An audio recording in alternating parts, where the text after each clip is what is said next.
Hello friends, मैं हूं doctor Ritesh Monga, robotic urologist and kidney transplant surgeon at Marengo hospital Faridabad.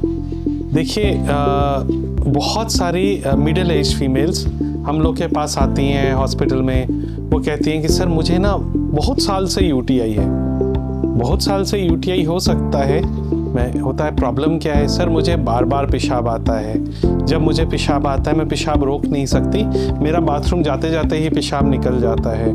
मैं हंसती हूँ, खांसती हूँ, मेरा पेशाब लीक हो जाता है। और ऐसे बहुत सारे यूरिनरी सिम्टम्स हैं। तो होता है, आपने कभी टेस्ट कराया? हाँ सर मैंने तो टेस्ट करवाया, तो लेकिन मेरा ना कल्चर हमेशा नॉर्मल आता है, मेरा यूरिन रूटीन नॉर्मल आता है। उनमें से कुछ को कई बारी डायबिटीज़ होता है, कई बारी नहीं होता है। उनमें से कुछ कई बारी थोड़ा उनका वेट ज़्यादा होता है, कई बारी उनका वेट ज़्यादा नहीं होता। मतलब there can be all kind subset of females.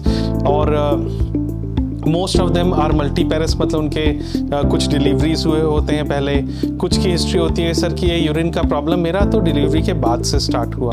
तो ऐसा मतलब नहीं है कि यूरिन के सारे सिम्टम्स, मतलब बार बार यूरिन आना, बाथरूम तक जाने में यूरिन निकल जाना, या फिर यूरिन रोक ना पाना, ये सब का मतलब सिर्फ और सिर्फ यूटीआई ही है।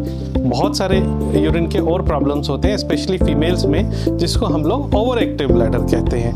ओवर एक्टिव ब्लैडर भी उतना ही कॉमन है जितना यूटीआई कॉमन है, स्पेशली मिडिल एज वुमन में। और अगर मैं अलग वर्ड्स में कहूँ तो हर महिला जो कि 40 साल से ऊपर है, उसको लाइफ में कभी ना कभी ओवर एक्टिव ब्लैडर के सिम्टम्स आने ही आने हैं। तो अगर कोई फीमेल ये फेस कर रही हैं कि उनकी यूरिनरी फ्रीक्वेंसी है, उनको अर्जेंसी रह रही है, मतलब भागना पड़ रहा है यूरिन के लिए, बाथरूम बिजी है तो उसमें यूरिन लीक हो जा रहा है, तो ये सिम्टम्स ओवर एक्टिव ब्लैडर के भी हो सकते हैं। इस ओवर एक्टिव ब्लैडर में आपको एंटीबायोटिक्स की ज़रूरत नहीं होती है। इसमें आपको कुछ एक्सरसाइजेस और कुछ ब्लैडर स्टेबलाइजेशन के लिए मेडिसिन देनी होती हैं। आप अपने यूरोलॉजिस्ट से मिलें अगर आप इस सब चीज़ों को से परेशान हैं। और मोस्ट ऑफ द फीमेल जिनके हम ये इनकॉन्टिनेंस, चाहे वो खांसने पे यूरिन लीक होना, ये अर्ज इनकॉन्टिनेंस, इन सबको ट्रीट करते हैं तो बाद में वो इतने थैंकफुल होते हैं कि सर हम तो इतने साल से परेशान थे, तो ये तो प्रॉब्लम ही नहीं कुछ और थी। So all chronic UTIs are not urinary tract infections. Many of them are overactive bladder. तो अगर आपके घर में कोई भी ऐसे महिला हैं जो कि आफ्टर द एज ऑफ 40 इससे परेशान हैं, तो उनको आप यूरोलॉजिस्ट से मिलवाइए and we can take care of it. Thank you.